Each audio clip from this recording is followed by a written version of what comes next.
PDA इसलिए याद आ रहा है कि आपकी सरकार में यानी पिछले 70 वर्षों में जितना शोषण दलितों का, जितना पिछड़ों का हुआ है, शायद ही किसी का हुआ। अभी हमारी माननीय सदस्य बार बार पीडीए की बात कर रही थी, तो सदस्य आप भी और यहाँ सम्मानित सदस्यगण में आपको सभी को बताना चाहूंगी, शिक्षा विभाग में वर्तमान में 14% का बजट जो है वो शेष रह गया, इस्तेमाल नहीं कर पाए। स्वास्थ्य में 40% का बजट ऐसे ही रह गया, उसे इस्तेमाल नहीं कर पाए। आवास में 46% का बजट रह गया, जिसे इस्तेमाल नहीं कर पाए। तो मैं बजटों पे बहुत बातें नहीं करूंगी, क्योंकि जो पुराना है उसे ही नहीं इस्तेमाल कर पाए, तो बड़े बड़े बजटों का क्या भवाई लूटी जाए। मैं कि रावण नहीं हम पलने देंगे साधुओं के वेश में, रावण नहीं हम पलने देंगे साधुओं के वेश में, अफजल नहीं पनपने देंगे अब्दुल कलाम के देश में, हिंदू हो या मुसलमान अब शीश नहीं कटने देंगे, कसम तिरंगे झंडे की अब ये देश नहीं बंटने देंगे। लाजमी है तुम्हारा मेरे किरदार पर उंगलियां उठाना, लाजमी है तुम्हारा मेरे किरदार पर उंगलियां उठाना। तुम वो जो चाह कर भी मेरे मयार तक नहीं आ सके, आप योगी जी पर उंगलियां उठा सकते हैं, लेकिन 20 वर्ष अपने शासन को देखिए।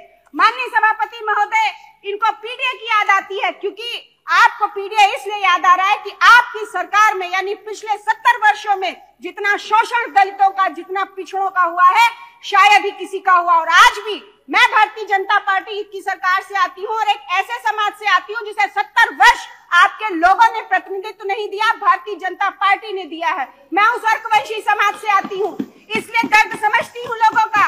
अभी हमारी माननीय सदस्य बार बार पीडीए की बात कर रही थी, तो सदस्य आप भी और यहाँ सम्मानित सदस्यगण में आपको सभी को बताना चाहूंगी कि जहां पूरे देश में 3% का बजट विभिन्न प्रदेशों में, चाहे वो आपका दलित समाज हो, वनवासी समाज हो और अल्पसंख्यक समाज हो, उसको दिया जाता है, वहीं उत्तर प्रदेश में मात्र 1% का बजट दिया जाता है। और उस 1% के बजट में भी आपका 30% का बजट ऐसा धरा का धरा ही रह जाता है, विभाग उसको इस्तेमाल ही नहीं कर पाता है। हम इतने बड़े बड़े बजट की बात कर रहे हैं, मैं आंकड़े रखना चाहूंगी। शिक्षा विभाग में वर्तमान में 14% का बजट जो है वो शेष रह गया, इस्तेमाल नहीं कर पाए।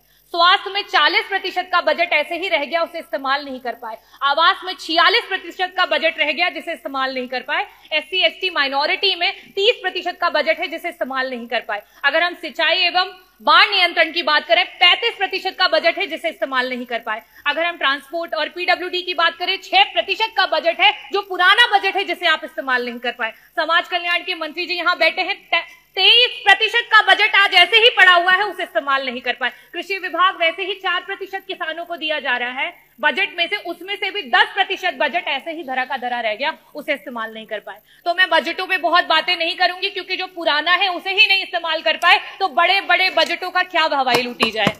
मैं बात करना चाहूंगी अपने देश की एकता की, क्योंकि जिस समय यहां अंग्रेजी की बात हुई, उस समय उर्दू के बारे में बहुत बड़ी बड़ी बातें की गई। उर्दू में जो लोग बोलते हैं उनको कुछ शब्दों से नवाजा गया।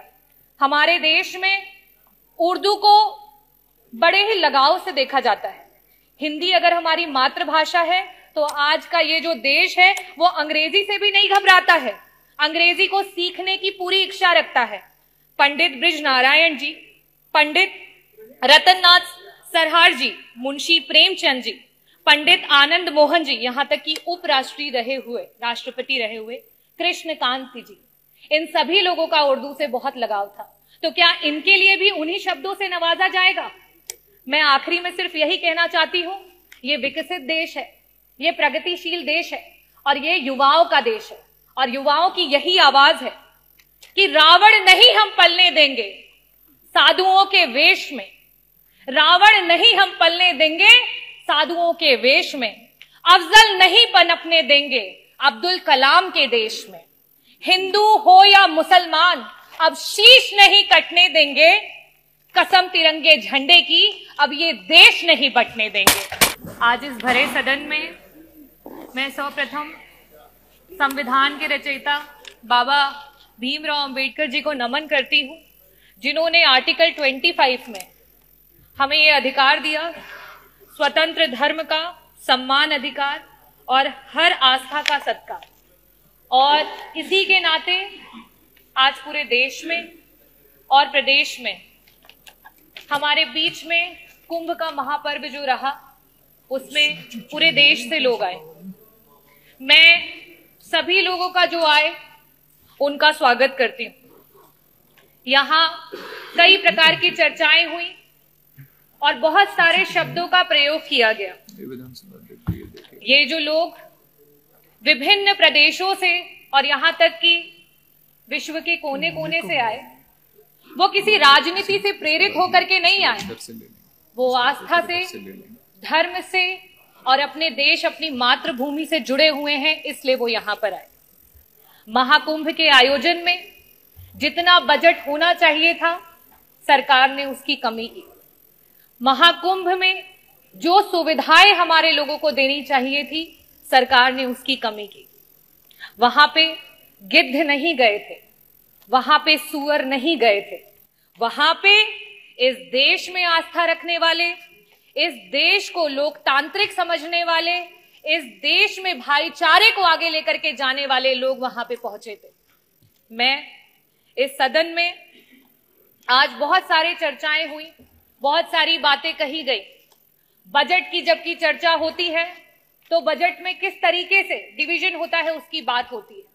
अभी सत्र में कुछ दिन पहले बात हुई कि अंग्रेजी में विधायकगण अपने भाषण दे सकते हैं, लेकिन जब आपके बजट में एलोकेशन की बात आती है, शिक्षा की बात आती है, जो हमारे बच्चे प्राइमरी स्कूल में पढ़ रहे हैं, जिनकी नींव अंग्रेजी से शुरू नहीं होगी, तो वो आगे जाकर के आपके अंग्रेजी में दिए हुए भाषणों को नहीं समझ पाएंगे। लेकिन आप क्या काम कर रहे हैं? जहां 15% कहीं आपकी सरकार बजट दे रही थी, आज शिक्षा में वो बजट गिरा करके 13% पे आ चुका है। ये स्थिति है। अगर मैं बात करूं स्वास्थ्य की, क्योंकि मंत्री जी यहां बैठे नहीं है, जब स्वास्थ्य पे जब विपक्ष चर्चा करने की कोशिश करता है, मंत्री जी उत्तेजित हो जाते हैं। शायद इसीलिए हो जाते हैं क्योंकि स्वास्थ्य पे मात्र 6% का बजट दिया गया है, और इस 6% के बजट में भी मंत्री जी 40% का बजट पिछले जो बजट में था एलोकेटेड, उसको इस्तेमाल नहीं कर पाए। अगर हम बात करें ग्रामीण अंचल की, जो उत्तर प्रदेश की 60-70% की आबादी है, अगर हम उसमें बजट के एलोकेशन की बात करें तो मात्र 4% का बजट है, जो 8 करोड़ 8 लाख की आप बात करते हैं, 8 लाख करोड़ की बात, 8 लाख 8,000 करोड़ की बात करते हैं, उसमें मात्र 4% का बजट दिया गया है। और सबसे बड़ी नाइंसाफी अगर इस सरकार में कोई झेल रहा है तो वो हमारा किसान है। पूरे देश का एवरेज औसत अगर निकाल लिया जाए तो बाकी प्रदेशों में जहां किसानों को 6% का बजट मिल रहा है, वहां उत्तर प्रदेश की सरकार में मात्र 3% का बजट है जो हमारे किसानों को दिया जा रहा है। हंगामा टाइम्स की तमाम खबरों को देखने के लिए हंगामा टाइम्स को सब्सक्राइब कर लीजिए और बेल आइकन दबा लीजिए। अगर आपको ये वीडियो अच्छा लगा हो तो लाइक बटन प्रेस कर अपनी प्रतिक्रिया हमारे कमेंट बॉक्स में देना मत भूलें।